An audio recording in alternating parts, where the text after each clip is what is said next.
नमस्कार मित्रांनो, नशिबवान सिरियलमध्ये काय घडले आपण ते बघणार आहोत.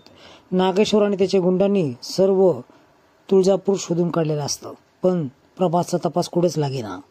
नक्कीच तो कुणाच तरी घरामध्ये लपून बसला असेल असा अंदाज नागेश्वर लावतो.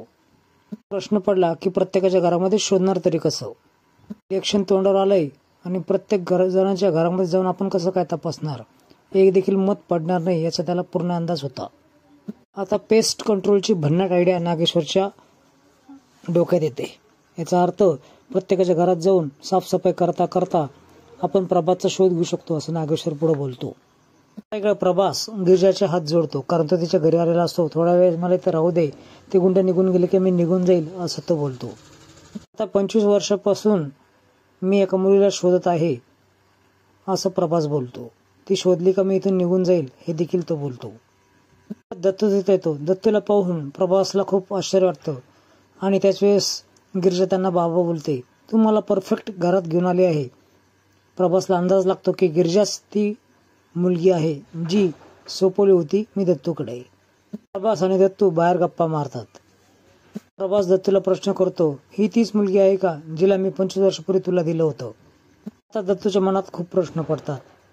मी जर सांगितलं की गिरिजा हीच ती मुलगी आहे जिला तो माझ्याकडे सोडून गेला तर हा तिला घेऊन जाईल, मग माझ्या मोनूकडे कोण लक्ष देईल. तुम्ही जी मुलगी दिली होती मी तिला पंढरपुरात आश्रमात ठेवून आलो आहे. चिडूनच दत्तूची कॉलर पकडतो आणि हे गिरिजा बघते. त्यावेळेस चिडून गिरिजा समोर येते. तुम्ही हे काय करत आहात ते विचारल्यानंतर दत्तू बोलतो, आमच्या दोस्तामधलं हे आहे, तू मध्ये नको पडूस, तुझा चहान मुलगी मला दे, जोपर्यंत ती सापडत नाही ना तोपर्यंत मी तुमच्यामध्येच राहणार असं तो बोलतो. उर्वशीला नागेश्वर बोलत असतो की सारा तुळजापूर चापून काढलाय पण तो कुठे सापडला नाही. नागेश्वर, तुम्ही शोधण्यासाठी गेला आहात प्रभासला हे कुणी सांगितलं. नक्कीच वासंतीने ही बातमी लीक केली असेलच. आता आपण तिलाच कॅच करूयात असं उर्वशी बोलते. इकडे वासंती रुद्राला सांगत असते की नाण्याच्या 2 बाजू असतात, पण नेहमी तुझ्याकडे एकच बाजू असते, दुसरी बाजू बघण्याचा प्रयत्न कर. वासंतीला नागेश्वर चांगलाच धमकावतो.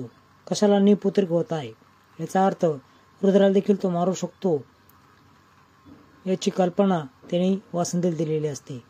म्हणूनच घाबरून त्या ठिकाणी ती त्यांच्याबरोबर राहत असते. नवीन अपडेट्स बघण्यासाठी चॅनल सबस्क्राईब करा, बेल आयकॉन दाबा. व्हिडिओ पाहिल्याबद्दल धन्यवाद.